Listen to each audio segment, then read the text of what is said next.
Close your eyes for a moment. A month ago, your world smelled like sawdust and clean linen. Your hands knew precision, patience, craft. You worked with care because what you made mattered. You were a craftsman. You built things that lasted. But today the air burns. Oil, grease, hot metal. It settles in your lungs and never really leaves. You're standing in a French factory, except it doesn't feel French anymore. The machines have German names. The clocks run on Berlin time. And the cold creeps up through the concrete, through your boots, into your bones. The windows are black with soot, so dark you've forgotten what the sky looks like. Was it blue? You honestly don't know anymore. You aren't crafting anymore. You're feeding metal into a press, again and again and again, until your hands forget they were ever meant to create. Here's what no one tells you about factories. It's not the noise that breaks you. It's the silence. The machines never stop screaming, but the men do. The men are empty. You're here because of the STO, Mandatory Labor Service. That's the phrase they use.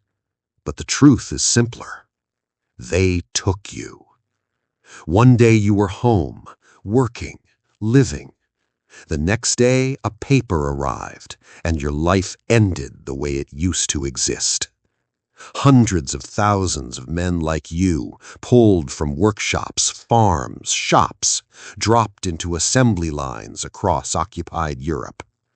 Hands that once built furniture, tools, homes, now reduced to feeding the war. The man beside you doesn't speak anymore, not because he's forbidden, because there's nothing left to say. You think about talking to him, about anything, even your name, but you don't, because the overseers are always close. Their boots tell you everything.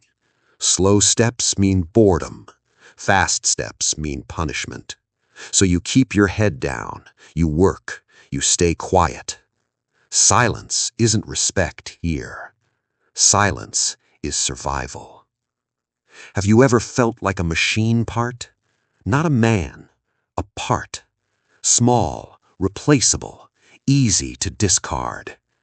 Every piece you stamp, every crate you load, you know where it's going. Engines, tanks, vehicles carrying soldiers to kill people you'll never meet. Your hands were meant to build life. Homes, workbenches, things people relied on. Now those same hands are building destruction. That thought follows you into sleep. It presses on your chest in the dark. You are helping them every day. But there is something they never accounted for. They control your body, your time, your hunger, even your name. But your mind is still free. You've been watching the machine. It's old, French-made, built before the occupation. The alignment guide isn't broken. It's loose. Just enough. A fraction of a movement. Invisible. Harmless looking. The part still passes inspection. The foreman walks by, satisfied.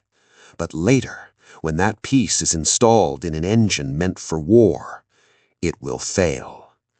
You aren't armed. You aren't trained. You won't be remembered. But here, in this factory, with oil on your hands and fear in your throat, you are resisting. Every press of the machine is a heartbeat. Every faulty part is an act of defiance. And every day you survive is one step closer to the moment this ends. They think they own you. They don't. You are still fighting.